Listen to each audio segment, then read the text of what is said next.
اور دوران خط حضرت رابعہ بصری کا ایک واقعہ نقل کیا ہے کہ رابعہ بصری پہلے طبقہ کی صوفیہ میں شمار کی گئی ہیں۔ دوسری صدی ہجری میں یعنی 8ویں صدی مسیحی میں ان کا انتقال ہوا۔ ان کے حالات میں لکھا ہے، ایک دن اسی عالم میں گھر سے نکلی، ایک ہاتھ میں آگ کا برتن تھا، دوسرے میں پانی کا کوزہ تھا۔ لوگوں نے پوچھا کہ کہاں جا رہی ہو؟ جواب دیا کہ آگ سے جنت کو جلا دینا چاہتی ہوں، پانی سے دوزخ کی آگ بجھا دینا چاہتی ہوں تاکہ دونوں ختم ہو جائیں اور پھر لوگ خدا کی عبادت خدا کے لیے کریں، جنت اور دوزخ کی طمع اور خوف سے نہ کریں۔ مبارک خاطر صفحہ 169۔ ایک مکتوب میں مولانا آزاد نے چائے اور چائے کی اقسام کے بارے میں دلچسپ معلومات پیش کی ہیں۔ مولانا آزاد لکھتے ہیں کہ چائے چین کی پیداوار ہے اور چینیوں کی تصریح کے مطابق 1500 برس سے استعمال کی جا رہی ہے، لیکن وہاں کبھی کسی کے خواب و خیال میں بھی یہ بات نہیں گزری کہ اس جوہر لطیف کو دودھ کی کثافت سے آلودہ کیا جا سکتا ہے۔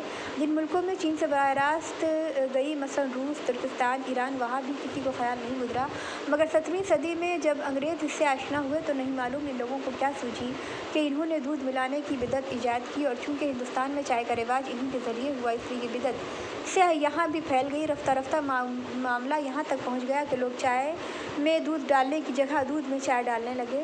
لوگ چائے کی جگہ ایک سیال حلوہ بناتے ہیں، کھانے کی جگہ پیتے ہیں۔ مبارک خاطر صفحہ 191۔ مولانا کی قید کے دوران ہی ان کی اہلیہ کا لالت کے باعث انتقال ہو گیا تھا۔ مولانا نے انگریزوں سے جیل کی رہائی کی اپیل نہیں کی، لیکن اہلیہ کی وفات کے واقعے نے ان کے دل پر گہری چوٹ کی اور وہ غم میں ڈوب گئے۔ انہی ایام میں لکھے گئے ایک مکتوب میں وہ انسان کے طرز فکر کے بارے میں کہتے ہیں کہ میں سوچنے لگا ہوں کہ انسان کے دل کی سرزمین کا بھی یہی حال ہے۔ اس باغ میں بھی امید و طلب کے بے شمار درخت اگتے ہیں اور بہار کی آمد کی راہ تکتے رہتے ہیں، لیکن جن ٹہنیوں کی جڑ کٹ گئی، ان کے لیے بہار و خزاں کی تبدیلیاں کوئی اثر نہیں رکھتی، کوئی موسم بھی انہیں شادابی کا پیام نہیں پہنچا سکتا۔ مبارک خاطر صفحہ 204۔ مبارک خاطر کے دیگر مکتوبات میں مولانا آزاد نے فطرت کے نظاروں سے اپنی دلچسپی، جیل میں پودوں کی کیاریوں کی دیکھ بھال، دنیا کے تاریخی واقعات، ہندوستان کی سیاست، مسلمانوں کے مسائل، صلیبی جنگوں کی تفصیلات اور دیگر واقعات پیش کیے ہیں۔ مولانا آزاد کی نثر کی یہ خوبی ہے کہ ان میں جا بجا اشعار کی مدد دی گئی ہے، عربی اور انگریزی کا استعمال کیا گیا ہے، شاعرانہ جملے، فلسفیانہ خیالات بیان کیے گئے ہیں، جس کے سبب مولانا آزاد کے یہ مکاتیب اردو نشائیوں کا رنگ اختیار کر گئے ہیں اور آج بھی اردو کا عطر سمجھے جاتے ہیں۔ رشید احمد صدیقی نے مبارک خاطر کی اسلوب نگارش کے بارے میں لکھا تھا کہ مبارک خاطر کا اسلوب اردو میں نامعلوم مدت تک زندہ رہے گا، اکثر بے اختیار جی چاہنے لگ جاتا ہے، کاش اس اسلوب کے ساتھ مولانا کچھ دن اور جیے ہوتے، پھر ہمارے ادب میں کیسے کیسے نثری نثرن اپنی بہار دکھاتے اور خود مولانا کے جذبہ تخیل بھی کیسی کیسی کلیاں شگفتہ ہوتی۔ بحوالہ اعجاز خان کا بلاگ۔ نیاز فتح پوری نے مولانا کے ایک نام میں خط میں درست لکھا تھا کہ مولانا آپ کا اسلوب بیان مجھ ودائے جاں چاہتا ہے، اگر آپ کی زبان میں مجھے کوئی گالیاں بھی دے تو میں مزید کہتا رہوں گا۔ مولانا آزاد کے اسلوب کے بارے میں مولوی اجمل خان لکھتے ہیں کہ جس زمانے میں الحلال نکلتا تھا تو میں کبھی کبھی وہ خالص ادبی قسم کی چیزیں بھی لکھا کرتے تھے۔ ان تحریروں میں انہوں نے ایک ایسا مجتہدانہ اسلوب اختیار کیا تھا جس کی کوئی دوسری مثال لوگوں کے سامنے موجود نہ تھی۔ اسلوب کے لیے اگر کوئی تعبیر اختیار کی جا سکتی ہے تو وہ صرف شعر منثور کی ہے، یعنی وہ نثر میں شاعری کیا کرتے تھے۔ ان کی تحریر اثر تاپا شعر ہوتی تھی، صرف ایک چیز اس پر نہیں ہوتی تھی، یعنی وزن، اور اس لیے اسے نظم کی جگہ نثر کہنا پڑتا تھا۔ قلعہ احمد نگر کے مکاتیب اکثر اس طرز تحریر میں لکھے گئے ہیں۔ انہوں نے نثر میں شاعری کی ہے اور جس مطلب کو ادا کیا ہے کہ جدت فکر تفتیش آرائی کر رہی ہے اور سطح تخیل رنگ و روغن بھر رہی ہے۔ مبارک خاطر صفحہ 16-17۔ عبدالقوی تسنوی مولانا کی مکتوب نگاری پر تبصرہ کرتے ہوئے لکھتے ہیں کہ یہ حقیقت ہے کہ مبارک خاطر مولانا آزاد کے خطوط کا نہ صرف خوبصورت مجموعہ ہے بلکہ اردو ادب میں قیمتی اضافہ ہے جس کے مطالعے سے ہندوستان کے ایک فرزند جلیل، جنگ آزادی کے بہت بڑے مجاہد اور اردو ادب کے منفرد نثر نگار کی زندگی، شخصیت، ماحول، فن اور فکر سے زیادہ آگہی ہوتی ہے۔ اس لیے میں سمجھتا ہوں کہ اگر مولانا آزاد اردو ادب کو مبارک خاطر کے علاوہ کچھ بھی نہ دیتے تو بھی اردو ادب میں ان کو نمایاں مقام ملتا۔ مجموعی طور پر مولانا آزاد کے مبارک خاطر میں شامل مکاتیب اردو نشہ پردازی کے شاہکار ہیں۔ میری ادب سے محروم اردو کی نئی نسل اس طرح کے طرز نگارش کے مطالعے سے محروم ہے اور ضرورت اس بات کی ہے کہ اردو کے قدیم ادب کی بازیافت کی جائے اور اسے نئی نسل کو روشناس کرایا جائے۔ آپ دیکھیں کہ آپ نے دیکھا کہ کس طرح سے مولانا ابوالکلام آزاد نے غبار خاطر میں انشائیہ پردازی کے جوہر دکھائے ہیں اور اس میں جا بجا شعروں کا استعمال کثرت سے کیا گیا ہے اور اس کی دو صورتیں ہیں۔ ایک تو یہ کہ شعر یا مصرے کو اس طرح استعمال کیا گیا ہے کہ اس سے جملہ پورا اور مطلب مکمل ہوتا ہے۔ دوسری صورت یہ کہ عبادت میں عبارت میں کوئی بات کہی اور اس پر کوئی شعر یاد آ گیا ہو تو وہ دہرا دیا۔ مولانا کے شعری اسلوب کا ایک تیسرا روپ بھی ہے، وہ یہ کہ شعر سے کوئی ترکیب یا الفاظ کا مجموعہ مختار لیا اور نثر میں استعمال کر لیا۔ خط میں ایک جگہ لکھتے ہیں کہ کچھ ضروری نہیں کہ آپ اس ڈر سے ہمیشہ اپنا دامن سمیٹے رہیں کہ کہیں بھیگ نہ جائیں، بھیگتا ہے تو بھیگنے دیجیے، لیکن آپ کے دست و بازو میں یہ طاقت ضرور ہونی چاہیے کہ جب بھی چاہا اس طرح نچوڑ کے رکھ دیا کہ آلودگی کی ایک بوند بھی باقی نہ رہی۔ اس موقع پر ایک بہت ہی زبردست شعر درج کرتے ہیں کہ تردامنی پہ شیخ ہماری نہ جائیو، دامن نچوڑ دیں تو فرشتے وضو کریں۔ مبارک خاطر میں ابوالکلام آزاد نے 700 اشعار استعمال کیے ہیں، ان میں سب سے زیادہ اشعار غالب کے ہیں۔ شعری زبان تو مبارک خاطر کا وصف خاص ہے، یہی وہ صفت ہے جس کے سبب یہ کتاب اتنی مقبول ہوئی۔ ایک زمانے تک اس طرز کی پیروی کی جاتی رہی، بلکہ آج بھی کی جاتی ہے۔ مکتوب نگار کی حیثیت سے غالب کا رتبہ آزاد سے بلند ہے، لیکن خطوط غالب سے زیادہ مکاتب آزاد کی پیروی کی جاتی رہی ہے۔ سچ تو یہ ہے کہ لائبریری میں مبارک خاطر کا مقام نثر کے خانے میں نہیں، شاعری کے خانے میں ہونا چاہیے۔ مبارک خاطر میں قدم قدم پر ایسے جملے ملتے ہیں جنہیں شعر کہنا زیادہ درست ہے۔ ان جملوں کو پڑھ کر قاری کے منہ سے اس طرح سے بے ساختہ داد نکلتی ہے جیسے غزل کو شعر سن کر ہی نکل سکتی ہے۔ ایک جگہ لکھتے ہیں کہ اس کارخانہ ہزار شیوہ و رنگ میں کتنے ہی دروازے کھولے جاتے ہیں تاکہ بند ہوں، اور کتنے ہی بند کیے جاتے ہیں تاکہ کھولے جائیں۔ مولانا کے اسلوب کا ایک اور پہلو طنز و مزاح ہے جو ایک شمشیر بے نیام ہے۔ مولانا کے اسلوب کی قوس قزح میں یہ رنگ بہت دل نواز اور ان کی ہمہ گیر شخصیت کو ظاہر کرنے والا ہے۔ مولانا کی یہ خصوصیت ہے کہ ان کی ذہانت بہت تیزی سے ہر شخص یا ہر چیز کا مسکہ پہلو دیکھ لیتی ہے۔ اس قسم کے نظاروں کے نمونے مبارک خاطر میں ملتے ہیں۔ مثلاً اپنے ایک عزیز ساتھی ڈاکٹر سید محمود کے جانوروں کو خوراک ڈالنے کے شغل کا بڑی خوبصورتی سے خاکہ اڑایا ہے۔ مولانا کے مزاح کی یہ خصوصیت ہے کہ عامیانہ لہجہ یا بد مزاجی کا شائبہ بھی پیدا نہیں ہوتا۔ طنز میں بھی مولانا کے قلم کی نوک کتنی ہی باریک ہو، کوئی یہ نہیں کہہ سکتا کہ وہ زہریلی یا تعصب سے آلود ہے۔ اس کے علاوہ ان کی رومانیت کی پرچھائیں بھی ہمیں نظر آتی ہیں۔ وہ قید و بند کی صحبتوں میں بھی اس خاص اسلوب کو ترک نہیں کرتے، بلکہ اس سے ان کی عبارت میں اور بھی حسن پیدا ہو جاتا ہے، جبکہ موضوع خواہ کوئی بھی ہو، لیکن وہ کسی نہ کسی انداز میں اپنے متعلق اشارے ضرور لے آتے ہیں۔ خلاصہ یہ کہ مبارک خاطر کی دلکشی کا اصل راز اس کی طرز تحریر میں ہے۔ تخلیق نثر کا یہ شاہکار صدیوں تک جمال پرستوں کو انبساط و سرور کی دولت عطا کرتا اور اس کے عوض اسے خراج تحسین وصول کرتا رہے گا۔ علامہ نیاز فتح پوری نے مولانا کے نام ایک خط میں دوستی لکھا تھا کہ مولانا آپ کا اسلوب بیان مجھے وداع جاں چاہتا ہے، اگر آپ کی زبان میں مجھے کوئی گالیاں بھی دے تو میں حل المزید کہتا رہوں گا۔ میرا خیال ہے کہ مولانا آزاد کی نثر پہ اور مولانا آزاد کا جو طرز تحریر تھا، جو مولانا آزاد کا لکھنے کا طریقہ تھا، جو اسلوب انہوں نے اختیار کیا تھا، اس پہ ایک اچھی خاصی روشنی ڈالی جا چکی ہے۔ آپ مبارک خاطر کے حوالے سے بہت کچھ جان چکے ہیں۔